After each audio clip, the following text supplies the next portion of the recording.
এটা কালী পুজোর দিনের ভিডিও, এডিট করতে পারিনি বলে আর দেওয়াও হয়ে ওঠেনি।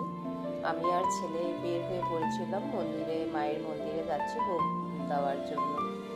তো মন্দিরে গিয়ে ভোগটা দিয়ে নিয়েছিলাম প্রথমেই। তারপর অনেক চেনা মানুষের সাথে দেখা হলো। আজকাল তো সবাই ব্যস্ত, আমিও ব্যস্ত, অন্য সবাই ব্যস্ত, তাই আর সেভাবে কারোর সাথে দেখা হয় না। এমন কোনো ফেস্টিভ্যালে, কিছু ওকেশনে সবার সাথে যখন দেখা হয় খুব ভালো লাগে। আর এবার কালী পুজোতে একটা জিনিস অনুভব করলাম, আমরা যেমন ছোট থেকেই কালী পুজো পেয়ে এসেছি না, হই হুল্লোড়, এবার কিন্তু নিস্তব্ধ শান্ত কালী পুজো। তেমন কোনো বাজি ফাটার আওয়াজ নেই, হই হুল্লোড় নেই।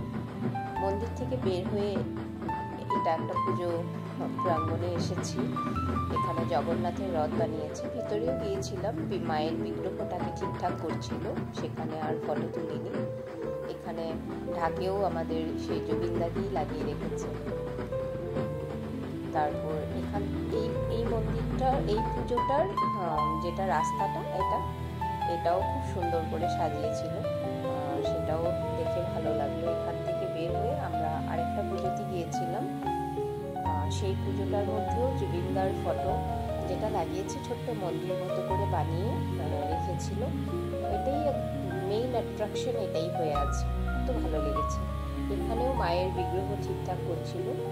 সন্ধ্যার সময় গিয়েছিলাম তো আমরা, তো সেটাই আর এখান থেকে বাড়ি ফিরে এসেছি। সবাই ভালো থেকো, সুস্থ থেকো, মা সবার মঙ্গল করুন।